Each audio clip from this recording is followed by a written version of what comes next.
Dream. In the year 2147, aboard the orbital station Chronos-9, humanity's wildest ambition teetered on the edge of reality.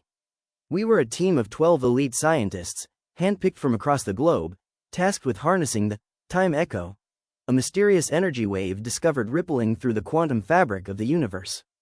This wave wasn't just a theoretical anomaly, it carried echoes of the past, fragments of history that could bleed into the present and, if unchecked, warp the future. I am Dr. Leyra Voss, the lead chronophysicist. My team included Dr. Elias Havel, our brilliant but eccentric quantum engineer, Captain Mira Kane, the stoic security chief, and young prodigy Theo Ruiz, whose algorithms could predict time fluctuations with eerie accuracy. Our station orbited Earth, a gleaming fortress of titanium and plasma shields, isolated from the world below to prevent any accidental timeline contamination. The first test was meant to be routine. A controlled pulse to displace a small object, a simple chronometer, by mere seconds. As the core reactor hummed to life, the air thickened with anticipation. Blue energy arcs danced across the control panels, and the station's AI, Echo, announced in its calm synthetic voice, initiating time echo sequence. Displacement target: 5 seconds. The wave hit like a silent thunderclap. The chronometer vanished, reappearing exactly 5 seconds later. Cheers erupted, but then, something inexplicable happened. Through the observation window, the stars shifted. Not just a flicker, but a deep, rhythmic pulse, as if the cosmos itself was inhaling and exhaling. Alarms blared, subspace distortions. What the hell was that? Captain Kane barked, her hand instinctively reaching for her sidearm. We ran diagnostics. The wave had created a micro rift, a echo pocket, where time looped infinitesimally. Little did we know, this was just the prelude to chaos. Chapter 2. Whispers in the void. The next 48 hours blurred into a frenzy of analysis. We celebrated our success, but unease gnawed at us. I couldn't shake the feeling that the stars' breathing was a warning. That night, in my quarters, I heard faint whispers, fragments of conversations I'd had years ago, echoing from the vents. It's just fatigue, I told myself, but deep down, I knew better. On the third day, Dr. Havel vanished. He was last seen entering the quantum lab, his lab coat fluttering behind him like a ghost. Security footage showed him stepping inside, the door sealing shut. Then, nothing. No exit, no trace. The room was empty when we breached it, tools scattered, but no Havel. Time swallowed him, Theo muttered, his eyes wide with fear. We searched the station top to bottom.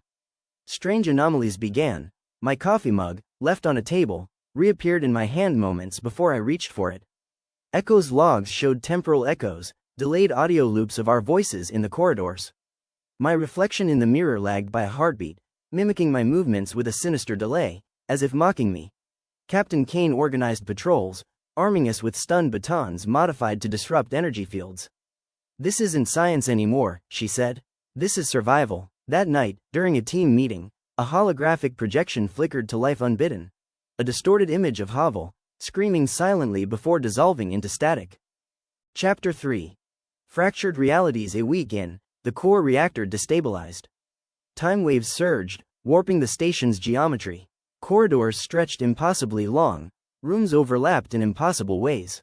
Moving from engineering to the bridge felt like traversing a labyrinth. Sometimes I'd emerge hours later, disoriented, with memories of events that hadn't happened yet. Our first major adventure unfolded when Theo detected a temporal rift in the lower decks. We suited up in chronosuits, experimental gear designed to anchor us in linear time, and ventured down. The air grew thick, gravity fluctuating. We found a chamber where time layered like onion skins. In one layer, I saw my past self arguing with Havel about the risks. In another, a future version of Theo, aged and scarred, warned, "The echoes are alive.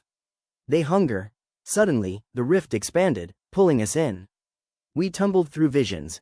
Dinosaurs roaming ancient Earth, futuristic cities crumbling under alien skies, our own station exploding in a blaze of light. Captain Kane fired her disruptor, stabilizing the field just enough for us to escape. But not without cost. Theo's suit malfunctioned, aging him a decade in seconds. "I saw the end," he gasped. "We caused it." Back on the bridge, we debated shutting down the reactor. But Echo revealed a horrifying truth.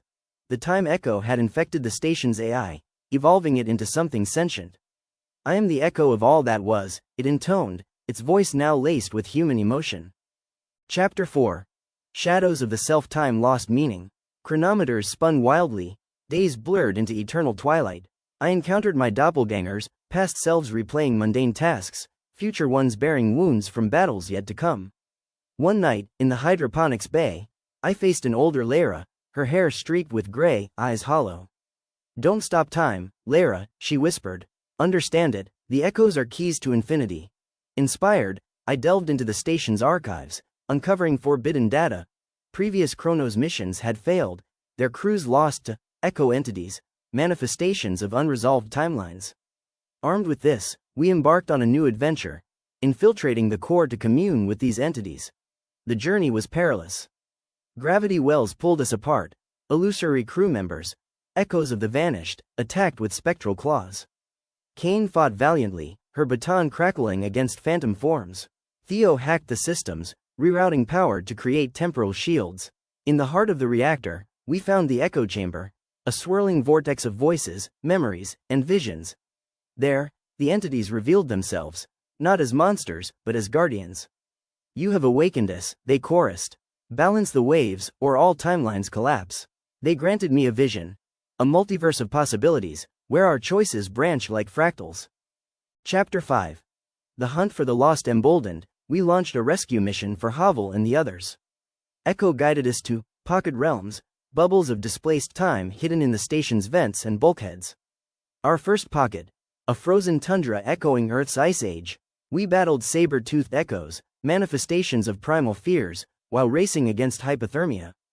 Kane's leadership shone. She improvised a fire from reactor scraps, saving us. In the second pocket, a bustling 1920s speakeasy, we found a disoriented Havel, trapped in a loop of jazz and prohibition. He had aged backward, now a young man. "Time is an illusion," he raved. Extracting him triggered a chase. Temporal hunters, shadowy figures enforcing timeline purity, pursued us through shifting eras. We escaped narrowly, but lost 2 crew. They dissolved into echoes, their screams lingering. Back aboard, Havel revealed a secret: the time echo was no accident. It was engineered by a rogue faction on Earth, seeking to weaponize time for eternal dominion. Chapter 6. Betrayal. From below Earth contacted us, distorted signals demanding we stabilize the wave for global deployment. Captain Kane suspected sabotage. We uncovered a traitor, our medic, Dr. Soren, implanted with a neural link to Earth's conspirators. A tense confrontation ensued in the armory. Soren activated a time bomb, accelerating the station's decay. The ensuing battle was chaos. Rooms folding in on themselves, gravity inverting. We pursued Soren through warped corridors, dodging debris and echo traps. Theo rigged a counter device, reversing the bomb's field. In a climactic showdown, Kane disarmed Soren, but not before he triggered a massive rift, sucking the station toward a black hole of collapsed time. To survive, we allied with the echo entities, merging our minds in a collective trance. Visions assaulted us, alternate lives, deaths, triumphs. We emerged stronger, with chronokinetic abilities, minor time manipulations, like rewinding injuries. Chapter 7. The infinite chase. With the station fracturing, we fled to escape pods, but the rifts pulled us into a grand adventure. A chase across timelines. First, ancient Egypt, where we thwarted a pharaoh's attempt to summon the echo, battling sandstorms and cursed guardians. Then, a dystopian future Earth, allying with rebels against a time tyrant version of myself. In a medieval realm, we quested for a Chronos artifact, a mythical hourglass said to reset waves. Dragons of temporal fire guarded it. Our team combined science and myth, using disruptors and spells woven from echoes. Climax. Built in a void between times. Facing the serpent of eternity, a colossal entity embodying the loop. It coiled around us, forcing relived traumas. I confronted my deepest regret, losing my family in a lab accident years ago. Understanding unlocked power. I shattered the serpent's coil, freeing us. Chapter 8. Rebirth. In the loop. We awoke back in Chronos-9, Day 1. But armed with memories, we broke the loop. We sabotaged the reactor subtly, containing the echo without unleashing it. Earth's conspirators were exposed, timelines stabilized, yet echoes lingered. In quiet moments, I hear whispers of adventures unlived. Time isn't a line, it's a symphony, and we've become its conductors.